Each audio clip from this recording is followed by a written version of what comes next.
What's up, everybody? Old man boxing. So, Jermell Charlo, it seems like he thinks something is up with Tony Harrison's injury, his ankle injury. Me personally, I don't know.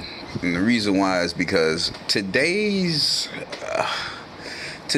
people are different. They're built different. It seems like the younger guys these days are much more fragile, and this is not a knock to any one of you guys. I'm only going from what I've seen, because back in our days, in any sport you can name it, there was guys playing with broken shoulders, broken this, broken that. They didn't care as long as it didn't damage. Now, some of them did sustain long time damage, no doubt, from those injuries. But there were some guys who just played through it, and they didn't have any problems whatsoever. So, I say that coming from that aspect. And then you have to think about what they're doing to you guys. What they have done to you guys is food. This generation has so much preservatives. It's ridiculous. So, as far as the injuries, yeah, I can see that happening.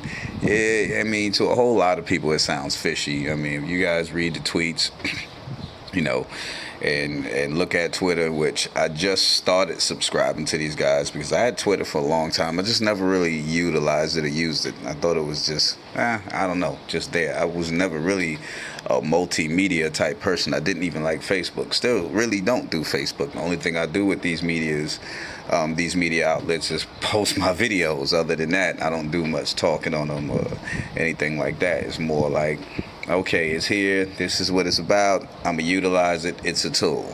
That's how I see it. So I get.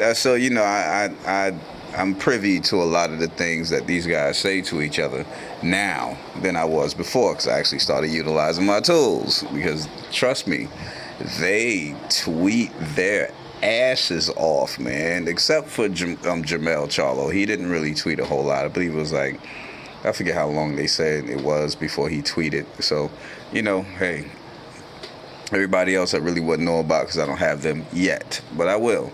It keeps my phone busy. It's always something always something on the top of the phone. But anyway, I'm not sure what's going on with that right there with, Jermell Charlo and Tony Harrison. In my opinion, I didn't think that the fight was warranted a win for Tony Harrison. I think, if anything, if they were going to call something, they should have called it a draw, although I don't think it was a draw, because Tony Harrison was not taking the fight to Jermell Charlo. That's the only way that I remember belts being taken. I didn't see that happening. He scored, don't get it twisted, he did pretty decent, but he was wobbled a couple times here and there, and he was just basically average. He didn't do anything that was really stand out as to where I would say he would get it, And as far as Jermell Charlo's performance, I say he didn't perform like he normally performed. He was decent. His accuracy wasn't as accurate, but yet it was there, and he seemed kind of, I don't know, I wouldn't say hesitant. It just didn't seem like he was the normal Jermell that I'm used to seeing, But anyway, that's just my opinion. I just want to talk about that a little bit. Old man boxing signing out. Peace.